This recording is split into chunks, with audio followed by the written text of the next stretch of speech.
Morning dear student. HNV online class में आप सभी बच्चे एवं बच्चियों का स्वागत है।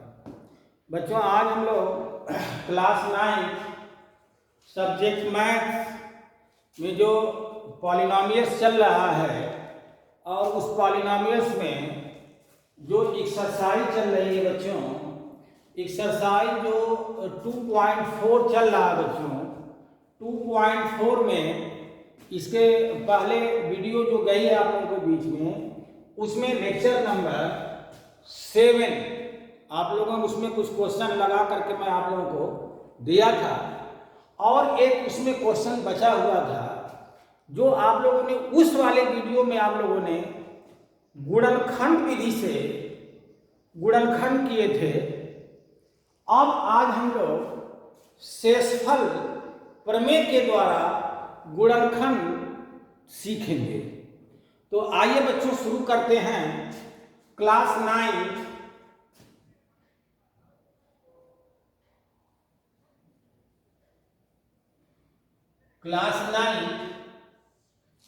सब्जेक्ट मैथ्स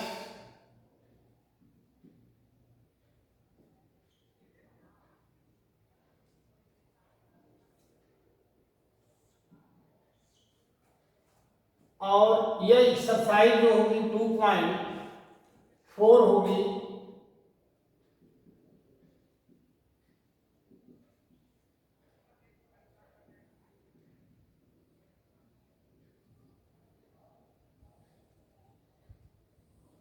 और जो यह लेक्चर नंबर 8 होगा या पार्ट नंबर 8 हम लोग इसको लिखेंगे। तो आइए बच्चों शुरू किया जा। आपके बुक से क्वेश्चन जो है एक्सरसाइज है 2.4 में क्वेश्चन नंबर 4 तक आप लोगों ने सवाल देख चुके थे और आप लोगों की तरफ से क्वेश्चन नंबर 5 में मैं एक सवाल बताऊंगा और इसमें 4 सवाल दिए हुए हैं। इसको आप लोग घर पर जरूर लगाएंगे। तो आइए question number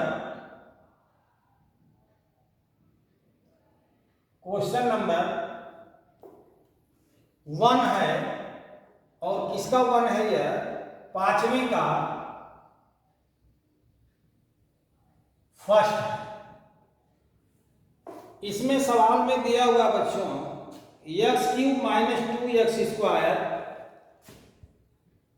x³ -2x² - x और +2 लिखा हुआ है। एक बार और क्वेश्चन मिलान कर लेते हैं। x³ - 2x² - x + 2 का गुणनखंड कीजिए। तो अब तक आप लोगों ने जो क्वेश्चन नंबर 4 आप लोगों ने लगाया था बच्चों, गुणनखंड विधि से लगाया था। आज हम लोग इसको शेषफल प्रमेय से लगाएंगे और कैसे इसका गुणनखंड किया जाएगा इस पर आप लोग ध्यान दीजिएगा। इसको समझने की ज्यादा कोशिश कीजिएगा बच्चों और मैं आपको समझाने की कोशिश कर रहा हूं। देखिए जो यहाँ पर 2 है, इस 2 का अगर गुणनखंड हम लोग देखें तो बहुत से गुणनखंड 1, 2 ऐसे दशमलव में भी आएंगे, भिन्न में भी आएंगे। तो आप लोग ज्यादा मत समझिएगा बच्चों। जैसे मान लेता हूं कि ये 0 है, इधर 1 है, 2 है, 3 है, इस तरह से, और इधर मैं -1 लिख देता हूं या -2 लिखता हूं या -3 लिखता हूं। तो इस तरह से ये जो वास्तविक संख्याएं इसके बीच में बहुत सी होंगी और इन्हीं संख्याओं में से कोई संख्या इसमें रखा जाएगा और जो देखा जाए कि इस बहुपद का मान 0 हो रहा है या नहीं हो रहा है। तो मान लेता हूं कि यह px है और यह हो गया x³ - 2x²। तो यहां पर हम लोग पहले 0 रख करके चेक कर सकते हैं। तो अगर x बराबर 0 रखेंगे तो यह 0 हो जाएगा, 0 0, यह 2 बच जाएगा। अर्थात x बराबर 0 इसमें रखने पर इस बहुपद का मान 0 नहीं आएगा बच्चों। तो हम लोग आखिरकार यह x के स्थान पर इन संख्याओं में से डॉट डॉट बहुत सी संख्याएं होंगी ना, इसमें से कोई एक संख्या पहले आप लोग खोजिए, और एक संख्या अगर खोज लिए जिसका मान उस बहुपद में रखने पर अगर शून्य हो गया तो आगे की प्रक्रिया एकदम सरल हो जाएगी बच्चों, ध्यान देना। तो यहां पर क्या करेंगे कि एक बार हम लोग देखेंगे कि +1 रख करके देखा जाए, तो यदि x बराबर 1 रखा जाएगा तो यहां से होगा p, देखना बच्चों, x के स्थान पर 1 हो गया, x के स्थान पर 1 हो गया, यहां से लिखेंगे 1 के घात 3 होगा, -2 हो गया, और x के स्थान पर 1 रखेंगे तो यह 1 का स्क्वायर हो गया, और -1 हो गया, और +2 हो गया बच्चों। अब आगे की प्रक्रिया देखिए, अगला स्टेप देखिए, p1 हो गया और यहां से 1 का घात 3 होगा तो यह तो 1 ही होगा, -2 हो गया, और 1 का वर्ग करेंगे तो 1 ही आएगा, -1 हो गया और +2 हो गया। तो इस तरह से यह हो गया 1 - 2, देखिए -2 और +1 का गुणा होगा तो -2 होगा, और यह हो गया -1 और +2 हो गया। इसका मतलब हो गया कि 1 से 1 कैंसिल होगा और -2 से यह होगा, तो p1 का मान क्या हो गया, 0 हो गया। और जब x के स्थान पर कोई मान रखने पर यदि बहुपद का मान 0 हो जाए तो हम लोग कहेंगे क्या कि x बराबर 1 रखने पर यदि 0 हुआ है तो यह इसको ट्रांसफर करेंगे तो लिखेंगे x - 1। देखिएगा बच्चों, x बराबर 1 रखने पर यह 0 हुआ, यदि x बराबर -1 रखने पर 0 हुआ होता तो यह -1 को इधर लाते तो वो क्या हो जाता, x + 1 हो जाता बच्चों। तो अब देखिए यहां से हो गया x बराबर 1, तो इसको ट्रांसफर करेंगे तो x - 1 हो गया, तो लिखेंगे x - 1 एक गुणनखंड है किसका, इस बहुपद का, इस बहुपद का एक फैक्टर है कि नहीं। तो लिखेंगे x - 1 एक गुणनखंड है, किसका है, बहुपद इसका, ठीक है। तो हम लोग केवल इतना ही लिख देंगे। अब थोड़ा ध्यान देना बच्चों कि यदि x के घात, अगर इस बहुपद की घात देखें बच्चों तो बहुपद की घात कितनी है, 3 है। तो यदि बहुपद की घात 3 हो रही है, जिस बहुपद की घात जितनी होगी बच्चों उतना ही उसके गुणनखंड होंगे, ठीक है। तो अब इस बहुपद की घात 3 थी तो आपने केवल एक गुणनखंड निकाला, इसका मतलब यह हुआ कि अभी शेष 2 गुणनखंड और बचे हुए हैं, है कि नहीं। क्योंकि इस बहुपद की जितनी घात होगी, अब बहुपद की घात कैसे निकालते हैं कि उस बहुपद में चर राशि की अधिकतम घात बहुपद की घात कहलाती है बच्चों। तो यहां से x के घात 3 - 2x² - x + 2 है, अर्थात इसमें x की चर राशि, x चर राशि कौन है, x है, और उसमें सबसे अधिक से अधिक घात कौन है, 3 है। तो इसलिए इस बहुपद की घात हो गई 3 हो गई। अब जब बहुपद की घात 3 हो गई ना तो ऐसे ऐसे कोई अलग अलग गुणनखंड 3 होंगे, उसके कितने होंगे बच्चों, 3 गुणनखंड होंगे। और आपने कितना गुणनखंड अभी ज्ञात किया, 1 गुणनखंड ज्ञात किए हैं। इसका मतलब अभी शेष 2 गुणनखंड और आपको ज्ञात करना है। अब इसमें से मान हम लोग को रख करके चेक करना पड़ेगा कि कौन सा मान इसमें फिर दोबारा एक रखें कि जिसका मान रखने पर उस बहुपद का मान 0 हो जाएगा। इसका मतलब कि जितनी ये वास्तविक संख्याएं होंगी इसमें कहीं 3 मान होंगे, 3 मान होंगे बच्चों। वास्तविक संख्याओं में दशमलव में भी हो सकता है, अर्थात वो भिन्न में भी हो सकता है, या कड़ी में भी हो सकता है। तो वास्तविक संख्याएं, बहुत सी वास्तविक संख्याएं हैं बच्चों। तो वास्तविक संख्याओं का मान इसमें हम लोग रखेंगे और जिस मान को रखने पर उस बहुपद का मान शून्य हो जाता है तो वही मान को ट्रांसफर कर देंगे तो वही उस बहुपद का गुणनखंड होगा बच्चों। ठीक है, तो अब हमने x बराबर 1 रख करके हमने देखा। इस तरह से अगर जिस बहुपद की जितनी घात होगी उतने इस वास्तविक संख्याओं में मान छिपे होंगे बच्चों। वह 3 मान इसके अंदर छिपे हैं, इधर से अनंत तक ले लीजिए, इधर माइनस अनंत तक ले लीजिए, तो इसका मतलब इस वास्तविक संख्याओं में 3 ऐसे मान होंगे जिसका मान इस बहुपद में x चर राशि के स्थान पर रखने पर इस बहुपद का मान शून्य आएगा। तो अभी आप लोगों ने मेहनत करके देखा क्या, x बराबर 1 रखने पर यह शून्य हो गया। अब दूसरा मान हम लोग चेक करेंगे, तो x बराबर 1 रखने पर हो गया, फिर -1 रखने पर चेक करिए, फिर 2 रखने पर चेक करिए, फिर -2 पर चेक करिए, फिर 3 पर चेक करिए, फिर -3 पर चेक करिए।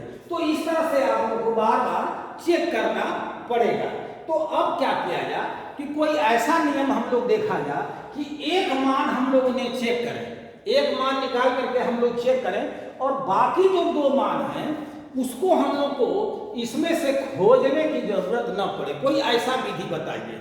ठीक है बच्चों, तो हम लोग क्या करेंगे कि जब x-1 इसका यह गुणनखंड है तो इसका मतलब x-1 से जब इसमें भाग देंगे बच्चों तो शेषफल कितना आएगा, शेषफल 0 आएगा बच्चों।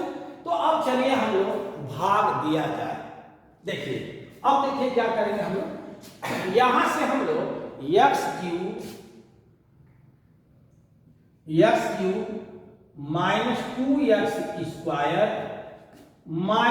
-x + 2 में क्या किया जाए बच्चों, x-1 से भाग दिया जाए। इस तरह से जो 3 सवाल शेष बच रहे हैं बच्चों ना, उन तीनों में पहले खाली एक मान कोशिश करके खोज लीजिए। एक मान अगर रखने पर 0 हो जा रहा है तो बाकी की प्रक्रिया मैं जैसे बता रहा हूं वैसे आप लोग लगाइए, सवाल आसानी से लग जाएगा बच्चों। अब देखिए तो x-1 से हम लोग क्या करेंगे, इसमें भाग देंगे बच्चों। अब भाग देने का ढंग तो आप लोग जानते ही होंगे, कैसे भाग देंगे। यह x है या x³ है तो यह x में कितना का गुणा करें कि x³ हो जाए, तो आप लोग जवाब देंगे x² का। तो x² का गुणा जब होगा बच्चों तो इन दोनों में गुणा होगा, तो यह हो जाएगा x में x² का गुणा होगा तो x की घात 3 होगा, x² का -1 में गुणा होगा तो यह हो जाएगा -x² हो जाएगा। अब घटाएंगे तो चिन्ह क्या हो जाएगा, बदल जाएगा। अब देखना क्या हो गया, x³ से x³ तो कट गया, वहां पर 0 हो जाएगा। कभी कभी इसको लोग काट भी देते हैं, यहाँ पर ऐसे क्रॉस कर देते हैं, या कभी यह समझे कि इसमें से इसको घटाए तो यह क्या हो गया, 0 हो गया। अब देखना यह -2x² है, -2x² है और नीचे वाला क्या है, +x² है। तो -2x² +x² है। अब दोनों यह चर राशि जो है x² के पदों में है तो भाई तो घटेगा, क्योंकि इसका चिन्ह प्लस है, इसका चिन्ह माइनस है, घटेगा। तो 2 में से 1 घटेगा तो एक x² होगा। अब हम चिन्ह किसका लगाएंगे, जो अधिक संख्यात्मक मान, जो अंक, ये चिन्ह को छोड़ करके जो मान आपको अधिक दिखाई दे रहा है उसका हम लोग चिन्ह लगा देंगे, अर्थात यह हो जाएगा -x²। ठीक है बच्चों, तो अब हम लोग क्या लिखेंगे, यहां लिख देंगे -x² हो गया। अब अगला देखिए, आगे का स्टेप देखिए, -x और +2 को हम लोग क्या करें, उतार दें बच्चों। अब देखिए क्या होगा, इससे जब यहां पर भाग देना है तो -x² लाना है, यानी इस x में कितने का गुणा करें कि -x² हो जाए। x देखिए +x है बच्चों, तो ये +x में कितने का गुणा कर देंगे कि -x² आ जाएगा।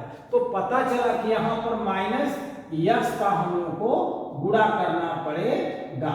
तो यहां से मैं -x लिख देता हूं। तो -x का जब +x में गुणा होगा तो यह -x²। और माइनस एक्स का जब -1 में गुणा होगा तो यह हो जाएगा प्लस एक्स होगा बच्चों। ठीक है, अब देखिए घटाने पर नीचे का वाले बहुपद का चिन्ह बदल जाएगा, तो यह क्या हो जाएगा, कट जाएगा, अर्थात 0 हो गया। और माइनस एक्स और माइनस एक्स दोनों समान चिन्ह हो रहा है, ध्यान देना बच्चों, माइनस एक्स और माइनस एक्स जब दोनों समान चिन्ह हो तो जुटेगा माइनस एक्स माइनस 2x हो जाएगा, है ना। तो हम लोग लिखेंगे यहाँ पर माइनस एक्स और माइनस एक्स मिल करके माइनस 2x हो गया, और प्लस 2 को हम लोग उतार देंगे। ठीक है, ये भाग कब तक जाएगी बच्चों, जब तक यह शेषफल जो बहुपद आ रहा है इसकी घात इस वाले घात से कम न हो जाए, कम होना चाहिए, बराबर है। देखिए इसकी घात 1 है, इसकी भी घात 1 है, इसका मतलब अभी भाग जाएगी बच्चों। तो आइए अब आगे की प्रक्रिया देखा जाए।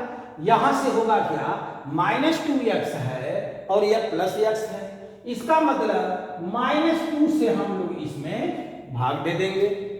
ठीक है, तो अब देखिए यहां से क्या होगा, गुणा करेंगे, -2 से इसमें गुणा करेंगे तो यह हो जाएगा -2x हो गया, और माइनस और -1 का गुणा होगा तो यह हो जाएगा +2 हो जाएगा। अब देखना बच्चों यहां से क्या हो जाएगा, घटाएंगे तो यह प्लस हो गया, यह माइनस हो गया, सब कट करके क्या हो गया, 0 हो गया, तो शेषफल 0 हो गया।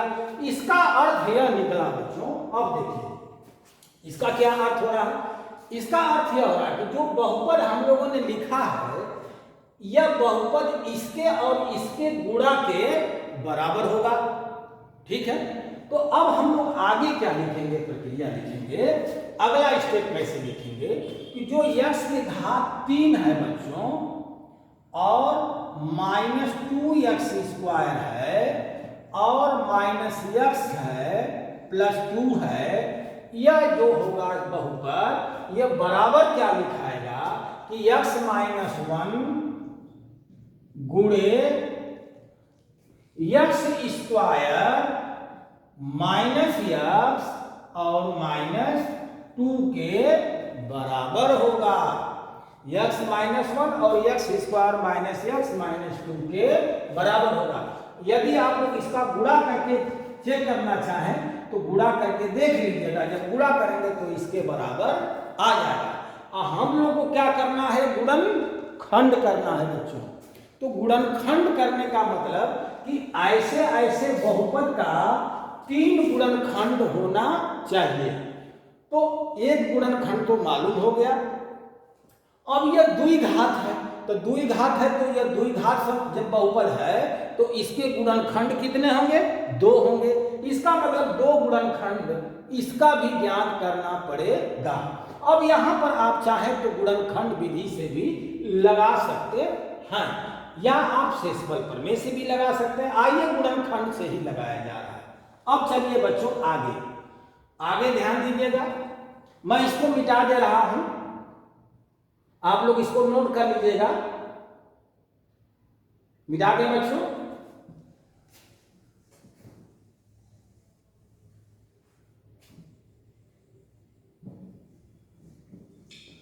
अब यहां से आप लोगों को गुणनखंड करना है। चलिए देखिए, यहां से होगा x² -x -2 और इसका गुणनखंड करना है बच्चों। तो मैं आप लोगों को बताया था कि x² का गुणांक क्या है, 1 है। देखिए x² का गुणांक क्या है, 1 है, और जो कांस्टेंट है इसमें -2 है, यह -2 है, तो यह हो जाएगा 1 गुणे -2 होगा, है ना, 1 गुणे -2 होगा अर्थात -2 हो गया। तो -2 जो संख्या आ रही है बच्चों, इसी का एक ऐसा गुणनखंड करना है जिसका जोड़ दें या घटा दें तो वह -1 आ जाए। तो यहां पर क्या होगा, देखिए आप -2 को हम लोग या तो 1 गुणे 2 कर सकते हैं या 2 गुणे 1 भी कर सकते हैं, दोनों बात एक ही है ना, 1 गुणे 2 करें चाहे 2 गुणे 1 करें। अब ध्यान देना कि गुणा करने पर माइनस आना चाहिए, तो इस समय तो गुणा करने पर प्लस आ जाएगा, तो हम लोग क्या करें कि गुणा करने पर माइनस आ जाए, तो इसका मतलब या तो इसको माइनस कर देंगे तब भी -2 होगा, या 1 गुणे -2 कर दें तब भी -2 हो जाएगा। ठीक है बच्चों, तो गुणा करने पर -2 होना चाहिए और जोड़ने पर -1 होना चाहिए, है ना। तो अगर मैं इसको जोड़ूंगा तो 2 में से 1 घटाएंगे तो यह +1 आएगा, और जब इसको हम लोग जोड़ेंगे यानी 1 + -2 करेंगे तो यह -1 आ जाएगा। तो कहने का अर्थ यह था कि ऐसा जैसे -2 का ऐसा जो गुणनखंड बताइए जिसका गुणा करने पर -2 हो जाए, और इन गुणनखंडों को यदि जोड़ा जाए तो वह -1 आना चाहिए। तो -1 इसका आ रहा है, इसका -1 नहीं आ रहा है, इसको हम लोग काट देंगे, नहीं लिखा जाएगा बच्चों। ठीक है, तो गुणनखंड कौन कौन आ गया 1 और -2 आ गया। ठीक है बच्चों, तो अब हम लोग क्या लिखेंगे, यहां से लिखेंगे बच्चों कि x² प्लस x यहां लिखेंगे -2x, और यह हो गया -2 हो गया। अब इसको हम लोग मिटा देते हैं बच्चों। तो अब अगला देखिए क्या आएगा, अगला स्टेप देखिएगा बच्चों। अब इसमें और इसमें क्या कॉमन होगा, तो x² और +x है, तो इसमें कॉमन कौन सा होगा, देखिए तो यहाँ x² है या x है, तो इसमें x क्या हो जाएगा, कॉमन हो जाएगा। कॉमन मतलब समझ रहे हैं ना, जैसे x² है तो इसको हम लोग x गुणे x लिखेंगे, और x है तो x गुणे 1 लिखेंगे। तो कौन सा गुणनखंड दोनों में मिल रहा है, तो पता चलेगा कि यह वाला गुणनखंड दोनों में मिल रहा है, 1x, तो इसमें 1x कॉमन हो जाएगा। ठीक है बच्चों, अब इस x से इसमें भाग देंगे तो x मिलेगा, प्लस इस x से इसमें भाग देंगे तो +1 हो जाएगा। अब देखिए आगे वाला चीज x +1 है तो इसमें भी x प्लस होना चाहिए, ये भी समझ लीजिए। अब x +1 होना चाहिए, आप चाहे तो डायरेक्ट इस तरह से लिख सकते हैं। अब आगे हम लोग क्या लिखेंगे, ध्यान देना कि x +1, अब अगर 2 कॉमन लेते हैं तो -x -1 हो जाएगा, इसलिए यहां पर -2 हमको लेना पड़ेगा। ठीक है, अब देखिए तो इन दोनों, एक पद यह हो गया और एक पद यह हो गया, इन दोनों पदों में क्या कॉमन होगा बच्चों, तो देखिए x +1 इसमें भी है, x +1 इसमें भी है, इसलिए हम लोग x +1 क्या करेंगे, कॉमन ले लेंगे, और x +1 जब कॉमन हो गया तो क्या मिलेगा, यह x -2 आएगा।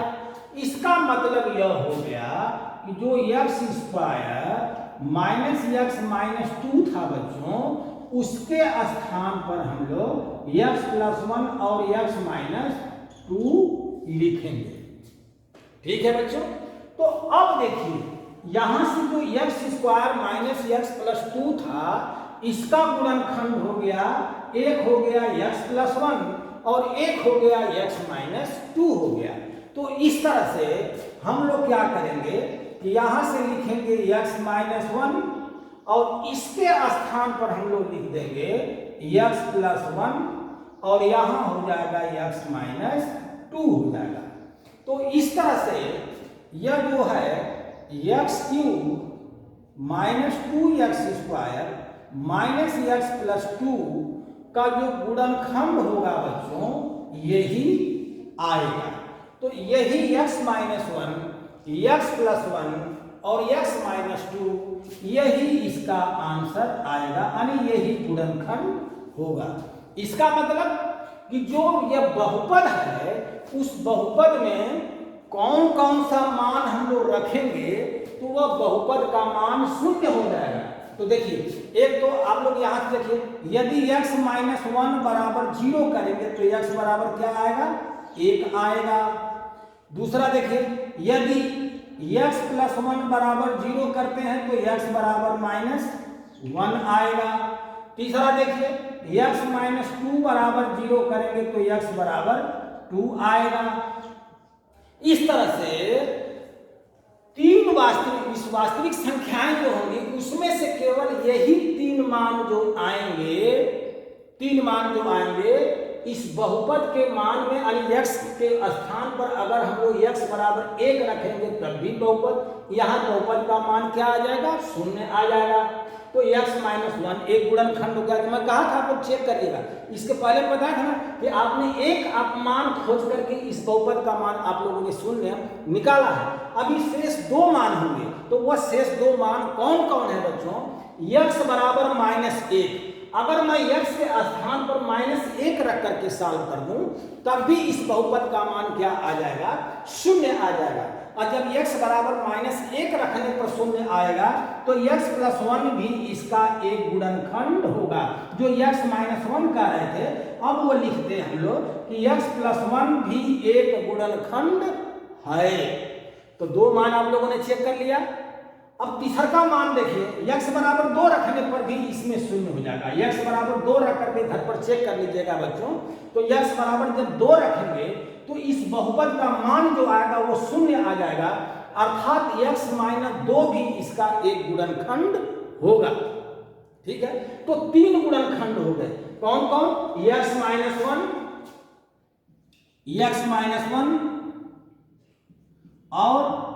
और x + 1 और x - 2, यही इसके गुणनखंड होंगे बच्चों। ठीक है, तो आप लोग या तो मान चेक कर करके खोज करके उसमें रखिए, और रखने के बाद जिस बहुपद का मान 0 हो जाएगा वह उसका गुणनखंड होगा।